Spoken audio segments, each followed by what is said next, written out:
इस कहानी की शुरुआत होती है टाइलर नाम के एक आदमी से, जहां हम देखते हैं कि टाइलर अपनी गर्लफ्रेंड मार्गो के साथ एक बोट के इंतजार में हार्बर पर खड़ा है। तभी टाइलर मार्गो को बताता है कि जिस रेस्टोरेंट में वह जा रहे हैं, असल में वह एक बहुत ही आलीशान रेस्टोरेंट है जो कि एक प्राइवेट आइलैंड पर बसा हुआ है। और इस रेस्टो को मशहूर शेफ जूलियन स्लोविक चलाता है, जिसने इस रेस्टोरेंट का नाम हाफ थ्रोन रखा है। साथ ही इस रेस्टोरेंट में जाने के लिए भी उसे कई महीनों की वेटिंग लिस्ट का सामना करना पड़ा था। तभी वहां पर एक बोट आती है जिस पर काफी सारे फेमस और नामी लोग चढ़ते हैं, जैसे कि लिलियन, जो कि काफी फेमस फूड क्रिटिक थी, जिसके साथ उसका एडिटर टेड भी था। साथ ही वहां एक बहुत ही अमीर कपल रिचर्ड और एनी भी मौजूद थे, जिनके पीछे पीछे जॉस डियाज वहां आ जाता है, जो कि एक मूवी स्टार था, जो अपनी पर्सनल असिस्टेंट पेलिसिटी के साथ आया हुआ था।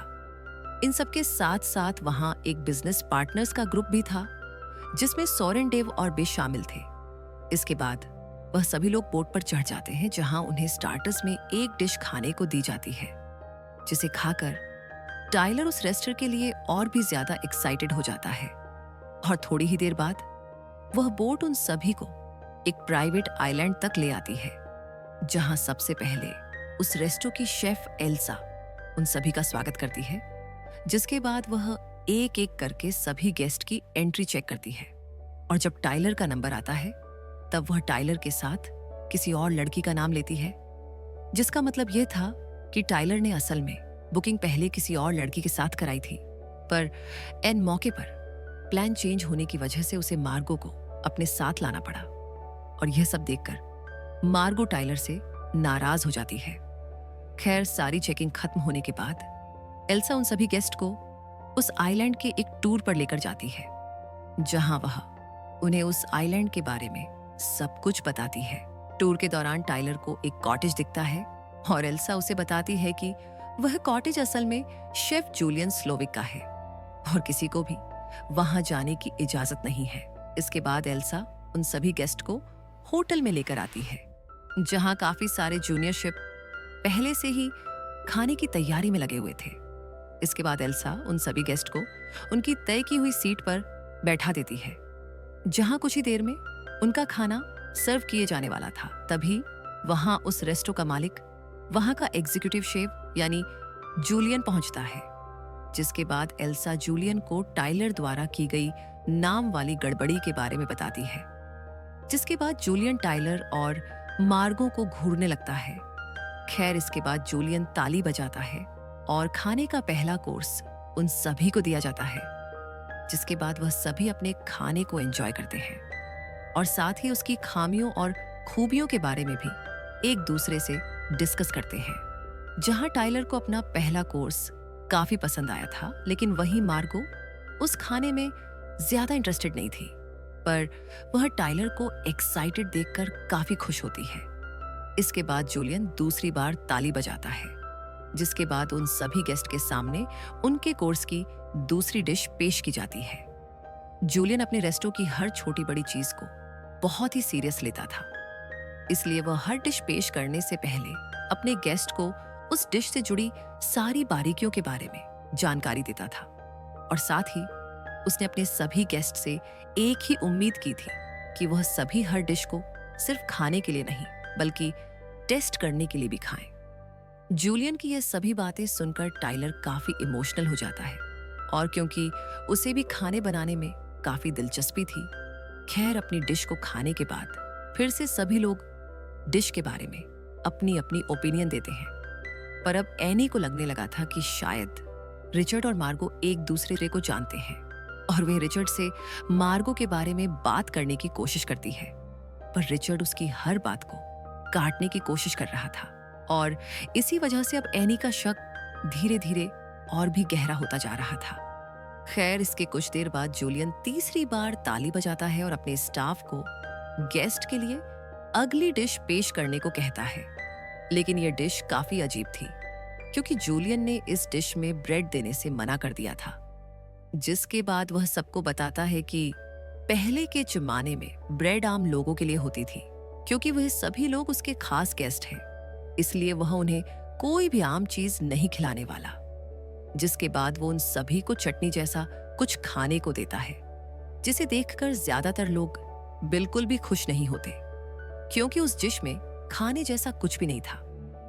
इसलिए सोरेन और डेव एल्सा से ब्रेड मांगते हैं, पर एल्सा उन्हें ब्रेड देने से मना कर देती है, जिस पर दोनों उसे अपनी पावर और पोजीशन का रौब दिखाते हैं और कहते हैं कि जिनके लिए वह काम करते हैं वो इस रेस्टर के एंजल इन्वेस्टर हैं। इसी हैसियत से वह जब चाहे तब उस रेस्टर को बंद करवा सकते हैं, लेकिन इसका भी अल्सा पर कोई असर नहीं होता।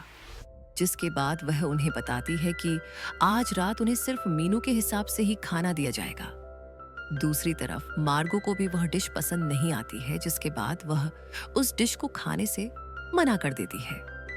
तभी जूलियन वहां आता है और मार्गो से पूछता है क्या उसे डिश पसंद नहीं आ रही है, जिस पर वह उसे बताती है कि वह अपने लिए तय कर सकती थी है कि उसे क्या खाना है और क्या नहीं। मार्गो की इस बात से गुस्सा होकर जूलियन वहां से चला जाता है और इसके बाद अब बारी थी अगली डिश की।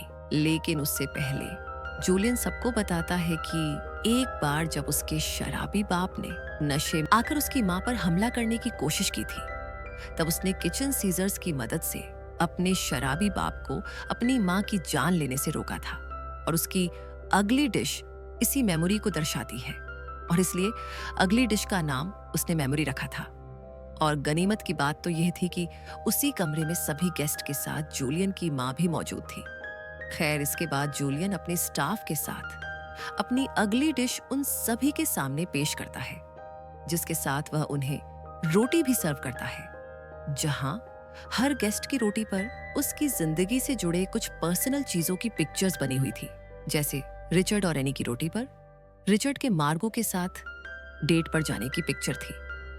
डेव, सोरेन और ब्रेस की रोटी पर उनकी कंपनी द्वारा की गई फंड्स में पैर बदल की पिक्चर थी। साथ ही जॉर्ज की रोटी पर उसकी प्लॉप मूवीज की पिक्चर थी। और इसी तरीके से बाकी सभी रोटी पर भी कोई ना कोई पिक्चर छपी हुई थी। इसी चीज को देखकर वहां बैठे सभी लोग हैरान हो जाते हैं, क्योंकि उन्हें डर था कि जूलियन उन सब की जिंदगी के बारे में इतना सब कुछ कैसे जानता है। खैर, अब इतना सब कुछ देखकर मार्गो भी एकदम से फ्रस्ट्रेट हो जाती है और वहां से उठकर सीधा वॉशरूम चली जाती है। लेकिन तभी वहां एकदम से जूलियन आ जाता है, जिसे देखकर मार्गो घबरा जाती है। इसके बाद जूलियन उसे बताता है कि उसे मार्गो के बारे में कुछ अजीब लग रहा है और वह जानता है कि उसका असली नाम मार्गो नहीं है। जिसके बाद किसी तरह मार्गो उससे पीछा छुड़ाकर वहां से निकल जाती है। इसके कुछ समय बाद अब फोर्थ डिश को पेश करने का समय हो गया था, लेकिन इस डिश को लाने से पहले जूलियन उन्हें बताता है कि इस डिश का नाम है द मेस और ये डिश उसके ही रेस्टर के एक शेफ जेरेमी ने बनाई है। जिसके बाद जेरेमी आ गया है और जूलियन उन्हें बताता है क्योंकि वह उसकी तरह एक बड़ा शेफ नहीं बन सकता, इसलिए वह उन सबको अपनी आखिरी डिश खिलाने वाला है। और तभी हम देखते हैं कि जेरेमी एकदम से गन बाहर निकालकर खुद को गोली मार लेता है। इस घटना के होते ही वहां अफरा तफरी मच जाती है और सभी लोग डर जाते हैं। लेकिन उनमें से अभी भी कुछ लोगों को यह एक शो का ही हिस्सा लग रहा था, जिसके बाद वह बाकियों से ज्यादा परेशान ना होने के लिए कहते हैं। इसके बाद स्टाफ जेरेमी की लाश को वहां से ले जाते हैं और सभी गेस्ट के सामने अगली डिश पेश की जाती है और सभी उसे खाने लगते हैं। लेकिन तभी एकदम से रिचर्ड और एनी वहां से जाने लगते हैं, जिनका रास्ता एल्सा रोकती है और उन्हें जाने से रोक देती है। लेकिन रिचर्ड के ज्यादा जिद करने पर वहां खड़े गार्ड्स उसे पकड़कर उसके हाथ की एक उंगली काट देते हैं और यह देखकर वहां बैठे सभी लोग डर जाते हैं। लेकिन तभी हम देखते हैं कि इन सब चीजों का टाइलर पर कोई फर्क नहीं पड़ रहा था और इतना सब कुछ होने के बावजूद भी वह अपना खाना ही एंजॉय करने में लगा हुआ था, जिससे हमें पता चलता है कि टाइलर मेंटली अनस्टेबल था। इस सारी घटना के बाद जूलियन मार्गो को अपने पास बुलाता है और उसे बताता है कि आज वहां हर कोई मरने वाला है और क्योंकि वह ओरिजिनल गेस्ट लिस्ट में नहीं थी, इसलिए जूलियन उसे एक मौका देता है कि या तो वह उसकी तरफ आ जाए या गेस्ट की तरफ रहे। अब अगली डिश पेश करने से पहले जूलिया उन सभी को बताता है कि असल में वो सभी वहां एक खास वजह से है। जैसे लिलियन ने अपने खराब रिव्यू से काफी रेस्टोरेंट बंद करवाए थे, वहीं रिचर्ड और एनी उस रेस्टोरेंट के रेगुलर कस्टमर होने के बावजूद भी जूलियन की बनाई हुई एक भी डिश याद नहीं थी और जूलियन इसे अपनी बेइज्जती समझता था। तभी जूलियन उन सबको अपने उस रेस्टो के इन्वेस्टर से मिलवा है, जिसके बाद उन सबके सामने ही उसे मौत के घाट उतार देता है। और वह भी सिर्फ इसलिए क्योंकि वह चाहता था कि जूलियन अपने मेन्यू में थोड़ा चेंज करे। अब थोड़ी देर बाद मार्गो जूलियन से मिलती है और उसे बताती है कि उसका असली नाम एरिन है और वह एक प्रोस्टिट्यूट है जिसकी सर्विस कुछ समय पहले रिचर्ड ने भी ली थी और इसी वजह से वह उसे जानती है। इसके बाद जूलियन सबको रेस्टो के बाहर लेकर जाता है और उन सभी के सामने अगली डिश को बनाने वाली शेफ आती है और वह उन्हें बताती है कि कई साल पहले जूलियन ने उसके साथ जबरदस्ती करने की कोशिश की थी। इसके बाद जूलियन आगे आता है और वह शेफ उसके पैर में चाकू मार देती है, जिसके बाद जूलियन उससे माफी मांगता है। अब जूलियन सभी मर्दों को वहां से भागने का एक मौका देता है और उन्हें बताता है कि उनके पास 45 सेकंड है भागने के लिए, जिसके बाद उनके गार्ड्स उन्हें पकड़ने की कोशिश करेंगे। ये सुनते ही वह सभी वहां से भागने लगते हैं और वह शिप बची हुई औरतों को वापस अंदर लेकर जाती है, जहां उन्हें अगली डिश खिलाई जाती है। और तभी उस रेस्टो के सारे गार्ड्स उन सभी मर्दों को एक एक करके पकड़ लेते हैं और उन्हें रेस्टो में वाप ले आते हैं। इसके बाद जूलियन टाइलर से आकर मिलता है, जहां हमें पता चलता है कि टाइलर को असल में पहले से ही पता था कि आज वहां सभी मरने वाले हैं और फिर भी वह अपने साथ मार्गो को ले आया था। ये बात सुनकर मार्गो काफी गुस्से से भर जाती है। इसके बाद हम देखते हैं कि जूलियन टाइलर को एक डिश बनाने को कहता है, ये साबित करने के लिए कि वह उसका बहुत बड़ा फैन है। लेकिन जब टाइलर जूलियन को कुछ बनाकर खिलाता है, तब जूलियन उसके बेकार खाने की काफी बेइज्जती करता है और उसके कान में कुछ कहता है, जिसके बाद टाइलर उठकर वहां से चला जाता है और खुद को फांसी लगा लेता है। इसके बाद जूलियन मार्गो को बुलाती है और मार्गो उसे बताती है कि वह स्टाफ यानी शेफ के साथ मरना चाहेगी। जिसके बाद जूलियन मार्गो को एक ड्रम लाने के लिए कहता है, जिसकी जरूरत उसे अपने आखिरी डिश के लिए पड़ने वाली थी। इसके बाद मार्गो ड्रम लेने के बहाने सीधे जूलियन के कॉटेज में चली जाती है, जहां एकदम से एल्सा आ जाती है और वह उस पर हमला कर देती है, जहां मार्गो एल्सा के जानलेवा हमले से खुद को बचाने की कोशिश करती है और इसी लड़ाई में आखिरकार एल्सा की मौत हो जाती है। वहीं उस घर के एक कमरे में मार्गो को जूलियन की सभी पुरानी तस्वीरें दिखाई देती हैं। तभी उसकी नजर वहां रखे एक रेडियो पर पड़ती है, जिसका इस्तेमाल करके वह बाहर से मदद बुलाने की कोशिश करती है। और थोड़ी ही देर बाद वहां कोस्ट गार्ड ऑफिसर आ जाता है, जो कि पहले तो सबको एक नॉर्मल ऑफिसर लग रहा था, लेकिन थोड़ी ही देर बाद सब जान जाते हैं कि असल में वह भी जूलियन का ही एक साथी था। जिसके बाद एकदम से परेशान होकर मार्गो उठती है और जूलियन को बताती है कि उसके रेस्टो का खाना बिल्कुल भी अच्छा नहीं है, क्योंकि वह खाना प्यार से नहीं बनाता है और उसे भी भूख लगी है। जिसके बाद वह जूलियन को उसके लिए चीज बर्गर बनाने को कहती है। असल में मार्गो जूलियन की पुरानी तस्वीरें देखकर समझ गई थी कि जूलियन ने अपने करियर की शुरुआत चीज बर्गर से की थी, इसलिए वो उसकी दुखती रग पर हाथ रखना चाहती थी।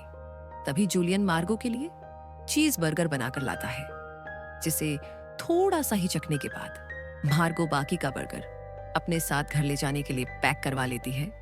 जिसके बाद जूलियन उसे वो बर्गर गिफ्ट पैक करके दे देता है और मार्गो वहां से बड़ी ही आसानी से निकल जाती है। असल में जूलियन ने मार्गो को इसलिए भी जाने दिया था क्योंकि टाइलर उसे अपने साथ धोखे से ले आया था और साथ ही मार्गो जूलियन के असली प्लान का हिस्सा भी नहीं थी।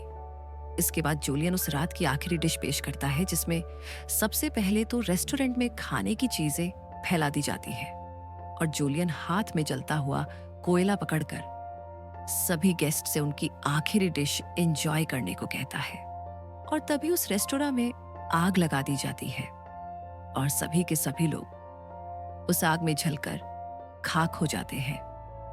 तो ये थी मूवी की पूरी स्टोरी। ये कहानी कैसी लगी हमें कमेंट्स में जरूर बताइएगा। अगर मूवी का एक्सप्लेनेशन पसंद आया हो तो वीडियो को लाइक करिएगा और चैनल को सपोर्ट करने के लिए सब्सक्राइब करिएगा ताकि हम आपके लिए ऐसे इंटरेस्टिंग मूवीज के एक्सप्लेनेशन लाते रहे।